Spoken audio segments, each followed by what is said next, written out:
in my job at MD Anderson, that is what I do. I create financial statistics for the institution. That's what my team does. We analyze and report all of the financial business of MD Anderson. Oh, I ruined it. Okay, I was going to play a little game. Too late. All right, so first of all, let's see if you weren't paying attention to the slides. We'll play a little game. So, everybody raise your hand. All right, everybody raise your hand. I'm going to ask some questions and then put your hands down. No, I'm not going to ask your age, and I'm not going to ask how much money you make. But so anyway, how many of y'all are male? If you're male, put your hand down. Oh, yeah, if you're male, put your hand down. Okay. How many of y'all have some college or a college degree? Almost everybody still? Okay. Put our hand down If you have these things, I'm sorry, keep your hands up. So you're female, you have some college or a college degree. Okay, you spend 5 hours in your garden each week or more. Okay, the average gardener. You spend about $500 a year on your gardening hobby? Or more. Okay. So congratulations, y'all are all the average gardener. Okay? Y'all are all the average gardener. So this is one of the things that was the most interesting to me. And the reason that where this presentation came about was I found this survey several years ago and I was reading through it. And I speak and I get out and I talk to people. And so some of these things I think we kind of intuitively know, but when you get out and you see it in practice, it's like, oh, wow. And then you see that some statistics are not lies or outright lies. Some statistics are true. I don't know if y'all noticed, but if y'all go to gardening talks, if you go to nurseries or whatever, you are going to see predominantly women. And you're going to see predominantly women that are 45 years or older, okay? And all gardening categories but two that we're going to talk about, women participate in the activities at a higher rate than men, and they account for more sales than men. So that is very interesting to me, And I don't know why, I'm a male gardener and I, all my gardening buddies are guys. So that was kind of surprising to me when I saw this. But then when we go out to events and all like this, it's not surprising at all. I mean, you ladies know this. I mean, these events are always 75% female. That's right. Yeah, you would think after millions of years of people, they would have figured out they need 2 or 3 women's restrooms to every men's. But anyway, they don't do it. Okay, so here is some of the stats about the average gardener. She's female, she's greater than 45 years old, she's college educated, she works 5 hours per week, and we're going to come back to this here in just a minute. She's either married or partnered, and together they have greater than $75,000 a year in income. So in every one of these statistics that we're going to go through in the next few slides, we're going to find out that basically retired people with money are who's gardening, okay? I mean, that's basically what it is, all right?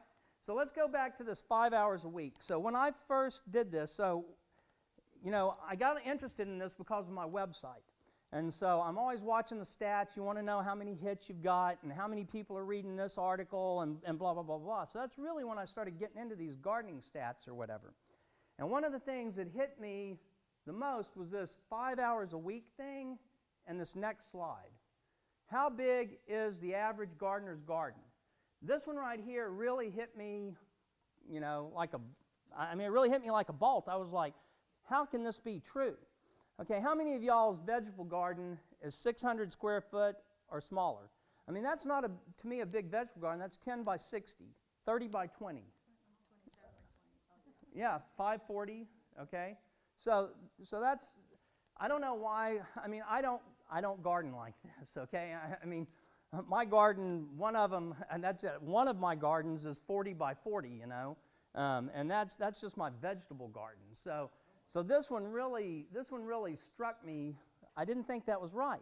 But then the more I talked to people, it started making sense, okay? Now, the average garden is 600 square foot. When Sally and I first moved to Brenham, it was a weekend house, okay? This was a house we were going to retire in. We just hated Houston so bad now I'm not bad-mouthing Houston. I don't want to, but we are not Houston people. So MD Anderson did a work-from-home program, so we got to Brenham just as quick as we could. But before then, the first garden that I had built, I called my potager garden because, you know, I'm nuts. Okay, I'll admit I'm nuts. I can't just stick something in the ground. So I built this garden and I put a beautiful fence around it and it had brick walk paths and raised beds. And, you know, when I planted the tomato in the middle, I made sure that it was bordered with marigolds, and it was a lovely, lovely thing. And it was a lovely thing to walk through. But it was 24 by 24. And at the time that I first read this article, this is when I first read this, 524 square feet, or 526 square feet. So that was very close to the average. And I realized that, you know, I could only go up on the weekend and work on this thing about 4 or 5 hours a week.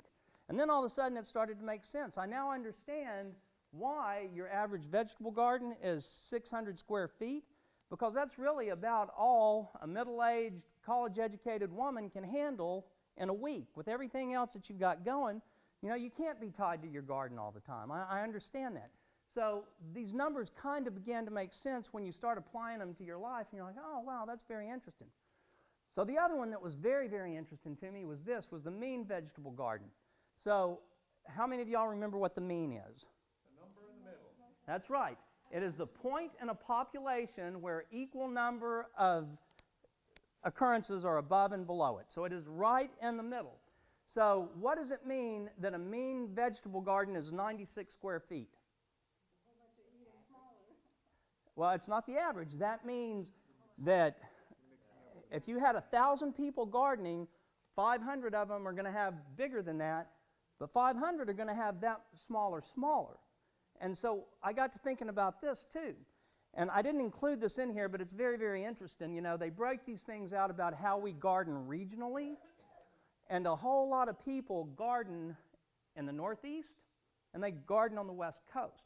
So these are very urban, dense areas. And so it kind of dawned on me, those people don't have the ability to have a 600 square foot garden, but they still love to garden.